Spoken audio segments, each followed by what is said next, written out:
அஸ்ஸலாமு அலைக்கும் ரஹ்மத்துல்லாஹி வபரகாத்துஹு. 20th நவம்பர் எடுத்த கிளாஸோட ஆடியோ. இந்த கிளாஸினுடைய சின்ன சம்மரியாக நான் புரிஞ்சுக்கிட்டது, ஒரு மனிதருக்கு ஏற்படக்கூடிய பிரச்சனைகள், எந்த விதமான பிரச்சனைகள் மனிதர்களுக்கு ஏற்படுது, அதற்கான தீர்வுகள் குரானில் எவ்வளோ அழகாக எல்லாம் சொல்லியிருக்கான். அந்த தீர்வை எடுத்து நம்மளுடைய வாழ்க்கையில் எப்படி நடைமுறைப்படுத்துவது, அதை நடைமுறைப்படுத்துறதுக்கு நம்ம முதல்ல தயாராக இருக்கணும். அதை எப்படி நம்ம தயார் செஞ்சுக்கிறது, நம்ம உள்ளம் அதற்கு ரெடியாக தான் இருக்கா அப்படிங்கிறத சோதிக்கிறதுக்கு சில அடையாளங்களையும் நம்மளுடைய உஸ்தாத் அன்னைக்கு விவரிச்சிருந்தாங்க. இதை நான் எப்படி புரிஞ்சுக்கிட்டேங்கிறத இன்ஷா அல்லாஹ் நான் சொல்கிறேன். தவறு இருந்தால் திருத்துங்க. ஃபஸ்ட்டு பிரச்சனைகள் மனிதர்களுக்கு இல்லாமல் இல்லை. எந்த மனிதருமே இல்லை இந்த உலகத்தில். ஒரு மனிதனுக்கும் அவனோட நிலைக்கு ஏற்ப வேணால் அவனுடைய சோதனையும் பிரச்சனையும் மாறுபடுமே ஒழிய எந்த ஒரு மனிதரும் பிரச்சனை இல்லாமல் வாழ்கிறதே கிடையாது. இந்த பிரச்சனைகளை நம்ம 2 விதமாக பார்க்கலாம். ஒன்று உள்ளார்ந்த பிரச்சனைகள், அகம் சார்ந்த பிரச்சனைகளாக இருக்கும். இன்னொன்று புறம் சார்ந்த பிரச்சனைகளாக இருக்கும். அகம் சார்ந்த பிரச்சனைகள்னால் ஃபார் எக்ஸாம்பிள் நம்ம கவலைப்படுறது, கஷ்டப்படுறது, கோவப்படுறது, அப்புறம் விரக்தி அடைகிறது, இது எல்லாமே அகம் சார்ந்த பிரச்சனைகளாக இருக்கும். புறம் சார்ந்த பிரச்சனைகள் நம்ம எதை சொல்கிறோன்னா, நம்ம ஒரு நோய்வாய்ப்படுறது, இல்லைன்னா ஒரு பொருளாதார இழப்பு, ஒரு உறவோட பிரிவு, இல்லைன்னா ஒருத்தர் இன்னொருத்தவங்களுக்கு செய்யக்கூடிய துரோகம், இது எல்லாமே நம்ம புறம் சார்ந்த பிரச்சனைகளாக நம்ம பார்க்கலாம். இந்த மாதிரியான பிரச்சனைகளுக்கு குரான் தீர்வாக இருக்குது அப்படின்னு அல்லாஹ் நம்மளுக்கு சொல்கிறான். அதாவது குரான் முழுமையான ஒரு வழிகாட்டியாகவும் நம்ம உள்ளத்தில் இருக்கக்கூடிய நோய்க்கு அது அருமருந்தாகவும் இருக்கிறதா இறைவன் தன்னுடைய திருமறையில் சொல்லி காமிக்கிறான். சூரா அல் பஹரா 185வது வசனத்தில் இறைவன் குரானை முழுமையான வழிகாட்டின்னு குறிப்பிட்டு சொல்கிறான். வசனம் என்னென்னா, ரமலான் மாதம் எத்தகையதென்றால் அதில்தான் மனிதர்களுக்கு முழுமையான வழிகாட்டியாகவும் தெளிவான சான்றுகளை கொண்டதாகவும் நன்மை தீமைகளை பிரித்தறிவிப்பதுமான அல் குரான் இறக்கியருளை பெற்றது. ரொம்ப அழகான டெஃபினேஷன் குரானுக்காக அல்லாஹ் சொல்லிடுறான். அடுத்ததாக அத்தலாக் சூறால 2வது வசனம், எவர் அல்லாவுக்கு அஞ்சி நடக்கிறாரோ அவருக்கு அவன் தக்க ஒரு வழியை உண்டாக்குவான். இதுவும் வழிதான். இதுவும் அல்லாஹ் எப்படி சொல்கிறான்னா, அவனுக்கு அஞ்சி நடக்கக்கூடிய மனிதர்களுக்கு, அவனுக்கு பயந்து நடக்கக்கூடிய மனிதர்களுக்கு அல்லாஹ் கண்டிப்பாக ஒரு வழியை உண்டாக்குவான் அப்படின்னு இந்த அத்தலாக்கு சூறால 2வது அத்தியாயத்தில் இறைவன் சொல்கிறான். இது மூலமாக நம்மளுக்கு என்ன தெரியுதுன்னா, குரான் ஒரு வழிகாட்டி. குரான் பின்பற்றினா உன்னுடைய வாழ்க்கையில் நீ வேறு எதையுமே நீ முன்மாதிரியாக ஒரு வழிகாட்டியாக ஒரு கைடாக நீ எடுத்துக்க வேண்டாம். குரான் மட்டுமே நம்மளுடைய வாழ்க்கைக்கு போதுமானதாக இருக்கும்னு அல்லாவே நம்மளுக்கு இந்த 2 வசனங்கள் மூலமாக நம்மளுக்கு சொல்லிட்டான். இன்னொன்று அகம் சார்ந்த பிரச்சனைகள்.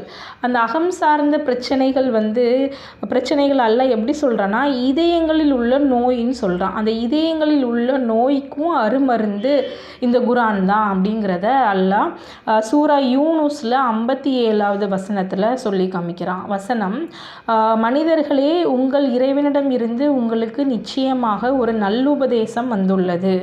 உங்கள் இதயங்களில் உள்ள நோய்களுக்கு அருமருந்தும் வந்திருக்கிறது. மேலும் அது மூமின்களுக்கு நேர்வழி காட்டியாகவும் நல்லருளாகவும் உள்ளது அப்படின்னு சூரா யூனுஸில் 57வது வசனம் மூலமாக அல்லாஹ் நம்மளுக்கு உள்ளம் சார்ந்த பிரச்சனைகளுக்கு அருமருந்து குரான் தான்ங்கிறத நம்மளுக்கு சொல்கிறான். அப்புறம் அல்லாஹ் 2 நபிமார்களினுடைய வாழ்க்கை வரலாற்றை நம்மளுக்கு சொல்லி இதன் மூலமாக தான் அவங்க வெளியேறினாங்க அப்படிங்கிறதும் நம்மளுக்கு குரான் மூலமாக அல்லாஹ் சொல்லி காமிக்கிறான். சூரா அல் அன்பியாவில் இருக்கிற 88வது வசனம், இது யூனுஸ் அலைஹிஸ்ஸலாம் அவர்களை பற்றி சொல்லப்பட்டிருக்கக்கூடிய வசனம் என்னென்னா, அவரை துக்கத்திலிருந்தும் விடுவித்தோம், இவ்வாறே மூமின்களையும் விடுவிப்போம். இப்படி தான் மூமின்களை நான் விடுவிப்பேன் அப்படின்னு அல்லாஹ் சொல்லியிருந்தான். என்ன நடக்குன்னா, யூனுஸ் அலைஹிஸ்ஸலாம் அவர்கள் தன்னுடைய சமுதாய மக்களிடத்தில் கோபப்பட்டு அல்லாவோட அனுமதி இல்லாமலேயே அந்த சமுதாயத்தை விட்டு வெளியேறிடுறாங்க. இதன் காரணமாக, இந்த பாவத்தின் காரணமாக அவங்க என்ன ஆகுறாங்கன்னா, அவங்க மீனோட வயிற்றில் அகப்பட்டுக்கிறாங்க. அந்த ஆழ்ந்த இருளில் இருந்து அவங்க என்ன பண்ணுறாங்க, தன்னை வெளியேற்றக்கூடியவன் அல்லாஹ் மட்டும்தான்ங்கிறத உணர்ந்து அவங்க அல்லாவிடத்தில் பிரார்த்தனை செய்கிறாங்க. என்ன பிரார்த்தனை செய்கிறாங்க? வணக்கத்துக்கு தகுதியானவன் உன்னை தவிர, அல்லாவை தவிர வேறு யாரும் இல்லை. அவனே தூயவனாக இருக்கிறான். நான் அனிதம் செய்தவர்களில் ஒருவனாகிவிட்டேன் யா அல்லாஹ் அப்படின்னு சொல்லி அல்லாஹ் இடத்துல கையேந்துறாங்க. அல்லாஹ் அந்த துவாவின் பொருட்டால் அவங்கள மன்னிச்சு அந்த மீனோட வயிற்றிலிருந்து வெளியேற்றுறான். அதாவது அவங்களுடைய சோதனையிலிருந்து அல்லாஹ் அவங்கள வெளியேற்றுறான். அதுதான் அல்லாஹ் இந்த சூரா அல் அன்பியாவில் இருக்கிற 88வது வசனம் நம்மளுக்கு அதை தான் சொல்லுது. அவரை துக்கத்திலிருந்தும் விடுவித்தோம், இவ்வாறே மோமீன்களையும் விடுவிப்போம். எது மூலமாக அல்லாஹ் விடுவிச்சிருக்கான்? இந்த வசனம் மூலமாக நம்மளுக்கு புரிகிறது. துவாவின் மூலமாக, அவர் மனம் திருந்தி வேண்டின அந்த துவாவின் மூலமாக அல்லாஹ் அவங்களுடைய சோதனையிலிருந்து அவங்கள வெளியேற்றி விட்டான். இன்னொன்று, யாக்கூப் அலைஹிஸ்ஸலாம் அவர்களுடைய வரலாறை சொல்லி அல்லாஹ் அதுலேயும் நம்மளுக்கு படிப்பினையே கொடுக்குறான்.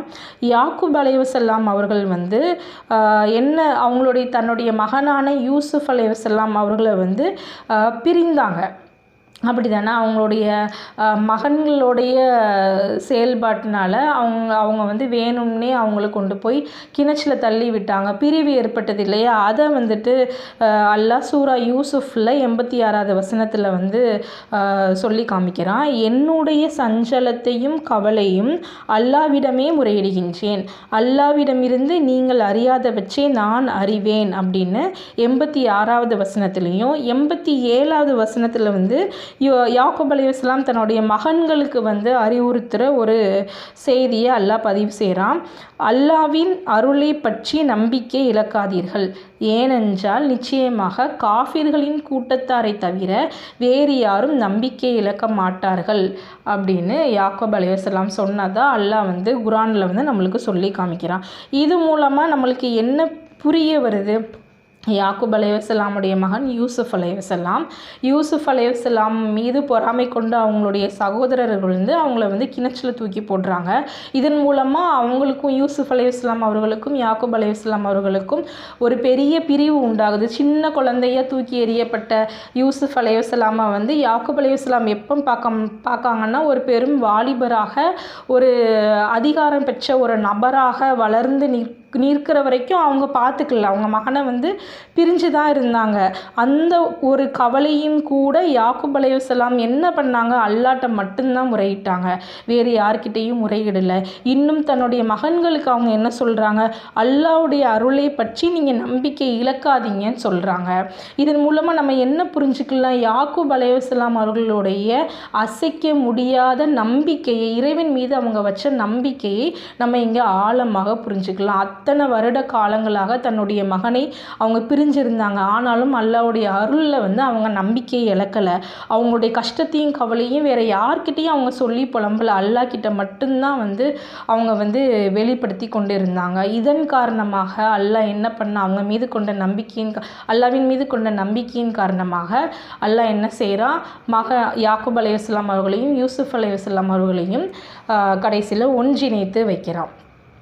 இப்படி தான் அல்லாஹ் நம்மளுக்கு நபிமார்கள் மூலமாகவும் நல்லவர்களினுடைய வாழ்க்கை வரலாறு மூலமாகவும் நம்மளுக்கு நிறைய படிப்பினைகளை கற்றுத்தந்து கொண்டிருக்கிறான். இங்கே 2 விஷயத்தை நான் புரிஞ்சுக்கிட்டேன். ஒன்று, துவாவின் மூலமாக நம்ம சோதனையிலிருந்து வெளியேறுவதையும், இன்னொன்று நம்பிக்கையின் மூலமாக நம்மளுடைய சோதனையிலிருந்து வெளியேறுவதையும் இந்த 2 நபிமார்களுடைய வரலாற்றை கொண்டு நான் புரிந்து கொண்டது. சரி, இதை எப்படி எனக்கு புரிஞ்சிருச்சு, இவங்க இப்படி தான் வெளியில் வந்தாங்கங்கிறத, நான் சோதனையிலேருந்து வெளில வந்தாங்கங்கிறத புரிஞ்சுக்கிட்டேன். இதை எப்படி என்னுடைய வாழ்க்கையில் நான் நடைமுறைப்படுத்துவது அப்படிங்கிற கேள்வி கண்டிப்பாக வரும். அதுக்கும் அல்லாஹ்வே தன்னுடைய திருமுறையில் சொல்கிறான். சூரா காஃபில் 37வது வசனமாக, எவருக்கு நல்ல இதயம் இருக்கிறதோ அல்லது எவர் ஓர்மையுடன் செவித்தாழ்த்தி கேட்கிறாரோ அத்தகையவருக்கு நிச்சயமாக இதில் நினைவுறுத்தலும் படிப்பினையும் இருக்கிறது. இந்த குரானில் கண்டிப்பாக படிப்பினை இருக்குன்னு வந்து அல்லாஹ் சொல்கிறான். யாருக்கு இருக்குன்னா, ஒரு நல்ல இதயம் கொண்ட ஒரு மனிதருக்கு, இல்லைன்னா அவங்க வந்து தன்னுடைய செவித்தாழ்த்தி ஓர்மையுடன் செவித்தாழ்த்தி கேட்கக்கூடியவருக்கு வந்து நிச்சயமாக இந்த குரானில் படிப்பினை இருக்குன்னு அல்லாஹ் வந்து சொல்லிட்டான். அதுக்கு நம்ம என்ன பண்ணணும், நம்மளுடைய உள்ளத்தை நம்ம முதல்ல தயாராக வைக்கணும். என்னதான் எவ்வளோ ஒரு ஆழமான பெரிய கருத்துக்களை கொண்ட விஷயங்கள் நம்மளுக்கு சொல்லப்பட்டாலும் நம்மளுடைய உள்ளம் அதற்கு தயாராக இல்லைன்னா அது காது வழியாக மட்டும் அப்படி போயிடும். காதிலிருந்து இறங்கி நம்மளுடைய இதயத்துக்குள்ளே வராது. அதனால் நம்மளுடைய உள்ளத்தை வந்து நம்ம எப்பொழுதுமே ஒரு மாற்றத்தை நோக்கிய பயணமாக இருந்ததுன்னா நம்மளுடைய உள்ளத்தை கண்டிப்பாக அது வந்து நம்ம தயாராக வச்சுக்கணும். இன்னொரு வசனம் அந்நிசால 174வது வசனம், மனிதர்களே, நீங்கள் இறைவனிடமிருந்து உங்களுக்கு உறுதியான அத்தாட்சி வந்துவிட்டது, தெளிவான பேரொளியும் உங்களிடம் இறக்கி வைத்துள்ளோம். அல்லாஹ் குரானை வந்து ஒளின்னு சொல்கிறான். அந்த ஒளியும் நம்மளை அடையணும்னா இருக்கிற எல்லா வாசல்களும் அடைச்சிட்டு எனக்கு எந்த ஒளியுமே கிடைக்கலன்னு சொல்கிறதில்ல, எந்த நியாயமுமே இருக்காது இல்லையா? அதுக்கும் உண்டான வழிகளை நம்ம தான் வந்து ஏற்படுத்தி கொள்ளணும். நம்ம ஒரு அடி எடுத்து வச்சோன்னா அல்லாஹ் நம்மளுக்கு அதிகமான வழிகளை வந்து நம்மளுக்கு தன்னாலவே அல்லாவே நம்மளுக்கு வந்து உருவாக்கி தந்துடுவான். அதனால் நம்ம மாற்றத்தை விரும்பக்கூடியவர்கள் முதல்ல உள்ளத்தை தயாராக வைத்து கொள்ளணுங்கிறத வந்து நான் இந்த 2 வசனம் மூலமாக நான் அறிஞ்சிக்கிறேன். நம்மளுடைய உள்ளம் அதுக்காக திறக்கப்பட்டுள்ளதா அப்படிங்கிறத வந்து நம்ம செக் பண்ணி பார்க்குறதுக்காக சில அடையாளங்கள் வந்து சொல்லப்படுது. சூரா அல் ஜுமரில் இருக்கிற 23வது வசனம் என்ன சொல்ல வருதுன்னா, இந்த தங்கள் இறைவனுக்கு எவர்கள் அஞ்சுகிறார்களோ அவர்களுடைய தோள்களின் ரோமங்கள் அவற்றை கேட்கும்போது சிலிர்த்து விடுகின்றன. பிறகு அவர்களுடைய தோள்களும் இதயங்களும் அல்லாவின் தியானத்தால் இலகுவாகின்றன. இதுவே அல்லாவின் நேர்வழியாகும். அதாவது யார் வந்து அல்லாவை அஞ்சுறாங்களோ, யார் அல்லாவுக்கு பயந்து நடந்துட்டுருக்காங்களோ அவங்க வந்து அந்த இறை செய்தியை வந்து அவங்க கேட்கும்போது, குரான் வந்து அவங்க கேட்கும்போது அவங்களுடைய தோள்கள் வந்து சிலிர்த்து விடுது அப்படிங்கிறத வந்து இந்த அடையாளம் இந்த வசனம் மூலமாக நம்ம வந்து அறிஞ்சிக்கலாம். இதை நம் வாழ்வில் என்றாவது உணர்ந்திருக்கோமா அப்படிங்கிறதையும் நம்ம வந்து இந்த இடத்துல வந்து யோசித்து பார்க்குறது நம்மளோட நிலையை நம்மளுக்கே அறிவுறுத்தும். அடுத்து கண்ணீர் வரும். ஒருத்தங்க வந்து குரானை ஓதுறாங்க, இல்லைன்னா நம்ம தர்ஜுமாவை ஓதிட்டுருக்கோம் அப்படின்னா என்னைக்காவது நம்மளுக்கு அந்த வரிகள் வந்து நம்மளுடைய கண்ணில் வந்து கண்ணீரை வர வச்சுருக்கா அப்படிங்கிறத நம்ம கண்டிப்பாக யோசிக்கக்கூடியவர்களாக இருக்கணும். இதை வந்து அல்லாவே தன்னுடைய திருமுறையில் வந்து பதிவு செய்கிறான். சூரா பனி இஸ்ராயலில் 109வது வசனம், இன்னும் அவர்கள் அழுதவர்களாக முகங்கள் குப்பர விழுவார்கள், இன்னும் அவர்களுடைய உள்ளட்சத்தையும் அது அதிகப்படுத்தும். அதனால் அவங்களுடைய உள்ளட்சமும் வந்து இன்னும் அதிகமாக தான் ஆகுது அப்படிங்கிறத வந்து அல்லாஹ் இந்த வசனத்தின் மூலமாக நம்மளுக்கு வந்து சொல்கிறான். இதுக்கான ஹதீஸ் நம்ம வந்து என்னன்னு பார்த்தோம் அப்படின்னா, ஒரு முறை ரசூல் ஸல்லல்லாஹு அலைஹி வஸல்லம் வந்து ஒரு சஹாபி இடத்துல ஒரு குறிப்பிட்ட ஒரு அத்தியாயத்தை சொல்லி அதை ஓதுங்க அப்படின்னு ஓதி காமிங்கன்னு கேட்குறாங்க. அதற்கு அந்த சஹாபியும் ஓத ஆரம்பிக்காங்க. அது எந்த மாதிரியான வசனம்னா, 4வது அத்தியாயத்தில் இருக்கிற 41வது வசனத்துக்கு வந்து அவங்க வராங்க. அது என்ன மாதிரியான வசனம்னா, முகமதே, ஒவ்வொரு சமுதாயத்திற்கும் சாட்சியை நான் கொண்டு வந்து இவர்களுக்கு எதிராக உம்மை சாட்சியாக நாம் கொண்டு வரும்போது இவர்களின் நிலைமை எப்படி இருக்கும் அப்படின்னு அல்லாஹ் வந்து அதை யோசித்து பார்க்க சொல்கிறான். அந்த மனிதர்களுடைய நிலையை வந்து ரசூல்லா வந்து யோசித்து பாருங்க அப்படின்னு சொல்லக்கூடிய அந்த வசனம் வரும்போது ரசூல் ஸல்லல்லாஹு அலைஹி வஸல்லம் வந்து நிப்பாட்டுங்க அப்படின்னு அந்த சஹாபியிடத்தில் சொல்லிடுறாங்க. சஹாபி வந்து ரசூல் ஸல்லல்லாஹு அலைஹி வஸல்லம் அவர்களை பார்க்கும்போது அவங்களுடைய கண்கள் வந்து கண்ணீரில் நிறைஞ்சு இருக்கிறத பார்க்குறாங்க. இது வந்து ரசூல்லா வந்து குரானை உணர்ந்திருந்தாங்க. ஒரு நல்ல மனிதர்கள் வந்து குர்ஆனை உணர்ந்திருக்கக்கூடிய நல்ல மனிதர்கள் வந்து அவங்க முன்னாடி குர்ஆன் ஓதப்பட்டால் இந்த மாதிரியான ஒரு கண்ணீர் வடிக்கக்கூடிய முகங்குப்புற அழக்கூடிய மனிதர்களாக நம்மால் காண முடியுங்கிறத இதன் மூலமாக தெரிஞ்சுக்கலாம். இன்னொன்று அபூபக்கர் ரலியல்லாஹு அன்ஹு அவங்களுடைய ஒரு சம்பவமும் வந்து சொல்லப்படுது. ரசூல் ஸல்லல்லாஹு அலைஹி வஸல்லம் அவர்களுடைய மரணத்திற்கு முன்னாடி அவங்க வந்து நோய்வாய்ப்பட்டிருக்கும் போது பிலால் ரலியல்லாஹு அன்ஹு வந்து தொழுகையை பற்றி அறிவிக்கிறாங்க. உடனே ரசூல் ஸல்லல்லாஹு அலைஹி வஸல்லம் வந்து என்ன பண்ணுறாங்கன்னா அபூபக்கரை தொலை சொல்லுங்கன்னு ஆயிஷா ரலியல்லாஹு அன்ஹா இடத்துல சொல்கிறாங்க. அதுக்கு ஆயிஷா ரலியல்லாஹு அன்ஹா வந்து அபூபக்கரை பற்றி எப்படி சொல்கிறாங்கன்னா அவங்க ரொம்ப மனம் இலகிய மனமுடையவங்களாக இருக்காங்க, அவங்க ஓத ஆரம்பித்தாலே அழுதுருவாங்களே, நீங்கள் நின்ன இடத்துல அவங்களால எப்படி நின்று தொலை வைக்க முடியும் ரசூல்லான்னு கேட்குறாங்க. அது ஒரு 2-3 முறைக்கு அப்புறம் வந்து ரசூல்லா வந்து இல்லை அவங்கள தான் நீங்கள் வந்து இமாமத் பண்ண சொல்லுங்கன்னு சொன்னதும் அவங்க வந்து இமாமத் பண்ணக்கூடியதை நம்ம வந்து பார்க்குறோம். அடுத்ததாக வந்து சூரா அல் மாயிதால இருக்கக்கூடிய 83வது வசனம் வந்து இந்த மாதிரி தான். அதாவது உண்மையை அறிந்து கொண்டவர்கள் வந்து குர்ஆன் ஓத கேட்டால் உங்களுக்கு கண்ணீர் வடிப்பாங்கங்கிறத இந்த வசனம் மூலமாக நம்ம தெரிஞ்சுக்கலாம். உண்மையை அவர்கள் உணர்ந்து கொண்ட காரணத்தினால் அவர்கள் கண்ணீர் வடிப்பதே நீர் காண்பீர் அப்படின்னு அல்லாஹ் இங்கே சொல்லி காமிக்கிறான்.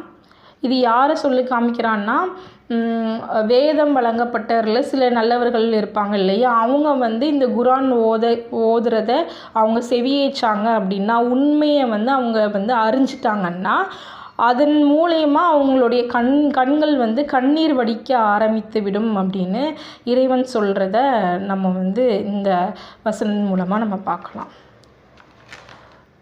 இதுதான் நான் புரிஞ்சுக்கிட்டது. இன்ஷா அல்லாஹ் இதில் ஏதாவது நான் மாற்றிக்கொள்ளணும்னா எனக்கு நிச்சயமாக நீங்கள் எனக்கு வழிகாட்டுங்க, நிச்சயமாக மாற்றிக்கொள்கிறேன். அஸ்ஸலாமு அலைக்கும் வரஹ்மத்துல்லாஹி வபரகாத்துஹு.